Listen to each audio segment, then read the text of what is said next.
কিন্তু তোমারে দেখি খুশি মনে হইতেছে না। বেশি দাও, জীবনে তো মিষ্টি নাই। কথাটা তো খারাপ না, কেউ তো আর আগের মতো বাজারেই যাহে না।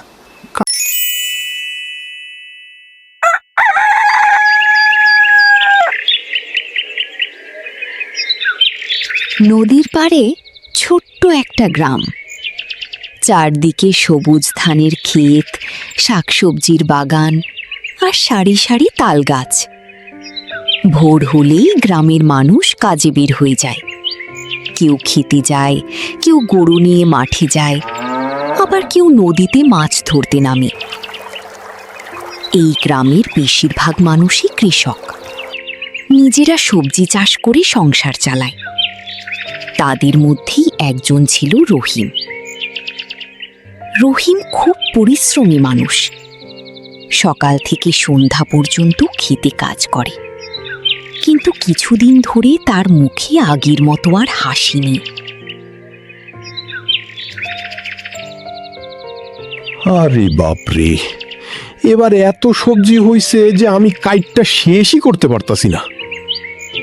কি গো, ফসল তো ভালোই হইছে, কিন্তু তোমারে দেখি খুশি মনে হইতেছে না। খুশি অমু কেমনে বউ? প্রতিবার খেতে সবজি থাকি ঠিকই, কিন্তু বাজারে নিতে গেলেই তো মাথায় হাত। হ, সেই কথা তো ঠিক কইছো।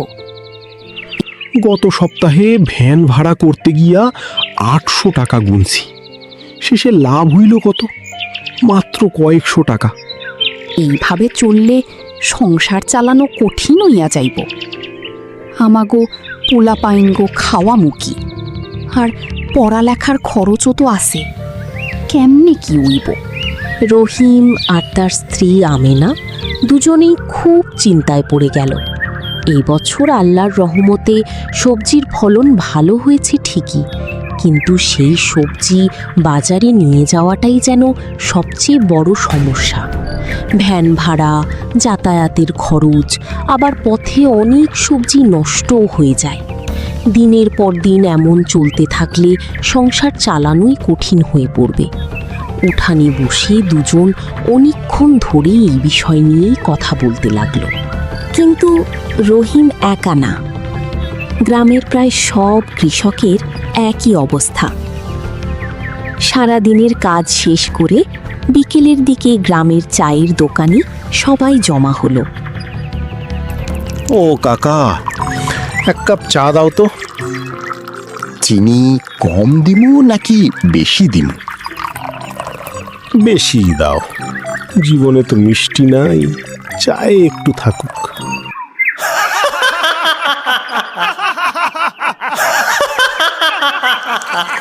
হাসাহাসি করেন, কিন্তু অবস্থা তো ভালো না। কেন, কি হয়েছে আবার? এত সবজি ফলাই, কিন্তু বাজারে নিতে নিতেই অর্ধেক লাভ শেষ। আমার তো কাল আরও খারাপ হয়েছে। 3 ঝুড়ি বেগুন নিয়ে গেছিলাম, রাস্তার ধাক্কায় অনেক বেগুন ফাইটা গেছে। শুধু তোমার না, গ্রামের সবার একই সমস্যা। আচ্ছা, আমি একটা কথা কই। আরে সোহেল, কি কইবা কও?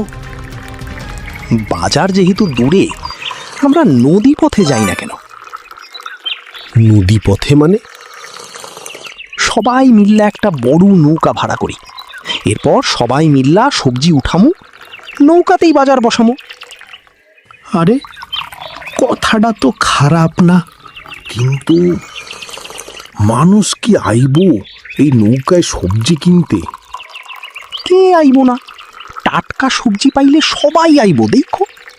সোহেলের কথাটা শুনে সবার মনেই যেন নতুন করে আশা জাগল। এতদিন শুধু সমস্যার কথাই ভেবেছে, কিন্তু এমন একটা সহজ উপায় যে হতে পারে সেটা কেউ কল্পনাও করেনি। রহিম বলল, একবার চেষ্টা করেই দেখা যাক। সবাই তার কথায় রাজি হয়ে গেল। ঠিক হলো, পরদিন ভোরেই তারা গ্রামের মাঝি কুদ্দুসের সঙ্গে দেখা করবে। যদি মাঝি রাজি হয় তাহলে নৌকাতেই বসবে গ্রামের প্রথম সবজির বাজার।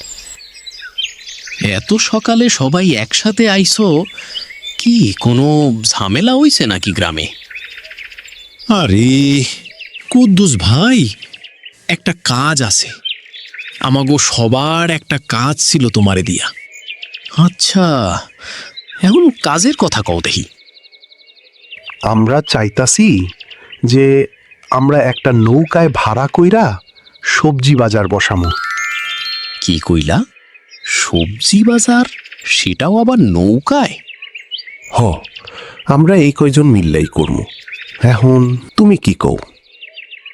আইডিয়াটা মন্দ না। আচ্ছা, আমার বড় নৌকাটা আছে, চাইলে সেটা তোমরা ব্যবহার করতে পারো। আলহামদুলিল্লাহ। আলহামদুলিল্লাহ। 2 দিন পর ভোর হতেই গ্রামের ঘাটে যেন এক অন্যরকম ব্যস্ততা শুরু হলো। কৃষকেরা যার যার ক্ষেত থেকে টাটকা সবজি তুলে ঝুড়িতে ভরে নিয়ে আসতে লাগলো।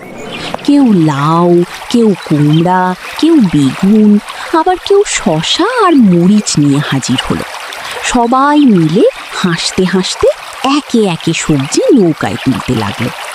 অল্প সময়ের মধ্যেই পুরো নৌকাটা রঙিন টাটকা সবজিতে ভরে উঠল। দেখে মনে হচ্ছিল নদীর বুকি যেন এক টুকরো ভাসমান সবজির বাজার। বাহ, নৌকায় সবজির বাজার এই প্রথম দেখছি। এই ভাই, লাউ কত করে? আপা, যেই সবজিগুলো দেখতে পারতাছেন, এই সবগুলোই সবজি একদম টাটকা, আজকেই ক্ষেত থেকে তুললে আনছি। যেইটাই নিবেন সেইটাই মেলা স্বাদ হইবে। তাই নাকি?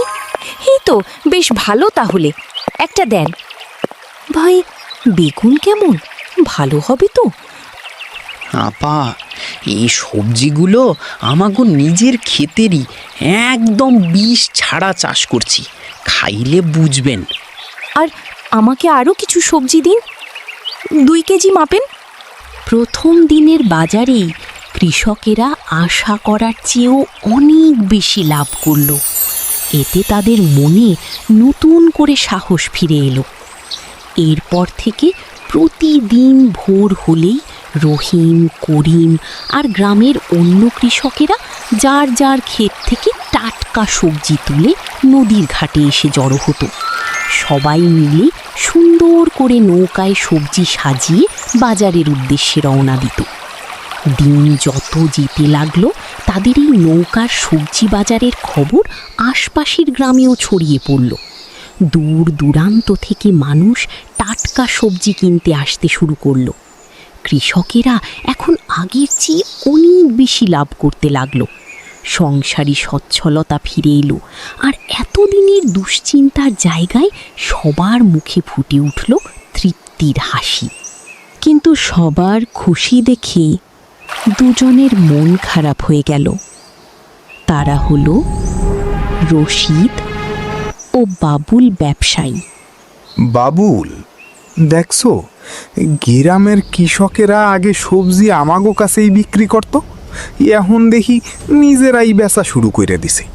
কেউ তো আর আগের মতো বাজারেই আহি না, কাউরে দেখি না। একদম হাসা কথা কইলেন। এখন আমাগো ব্যবসায় আস্তে আস্তে লসে যাইতে আছে। এমনি আর কয়দিন চলবো, কিছু একখান করা লাগবেই, নাইলে যে কপালে ভাত জুটবে না। এখন মোরা আর কি করতে পারি? কিছু তো করারও নাই। এক কাজ করি, সবজির দাম আরও কমাই দিই। তুমি দেখি মোর মনের কথা কইলা, দেখি আর কি করা যায়। তারা দুজন ভুল পথে হাঁটতে শুরু করল, কিন্তু গ্রামের মানুষের ঐক্যের সামনে তাদের কোনো কৌশলই টিকল না। দেখতে দেখতে 1 বছর কেটে গেল। সময়ের সঙ্গে সঙ্গে তাদের জীবনের অনেক কিছুই বদলে গেল। যে সংসারে একসময় ছিল কষ্ট আর দুঃখ, আজ সেখানে শুধু হাসি আর আনন্দের ছোঁয়া। পরিবারের প্রতিটি মানুষের মুখে ফুটে উঠেছে তৃপ্তির হাসি। আলহামদুলিল্লাহ, আগের চেয়ে অনেক ভালো আছি। আমিও মেয়ের পড়াশোনার খরচও এখন ঠিক মতো চালাইতে পারতেছি। দেখছো, একসাথে কাজ করলে উপকার হয়। সবার খবর শুনে খুবই ভালো লাগলো। আর মাঝি, তোমার খবর কি? আমার খবরও খুবই ভালো। আমার নৌকা এখন আর খালি থাকে না। এভাবেই একটি ছোট্ট গ্রামের কৃষকরা বুদ্ধি আর ঐক্যের মাধ্যমে নিজেদের সমস্যার সমাধান করেছিল। এই গল্প থেকে আমরা শিখি, একসাথে কাজ করলে কঠিন সমস্যাও সহজ হয়ে যায়, আর পরিশ্রম কখনো বৃথা যায় না। সমাপ্ত।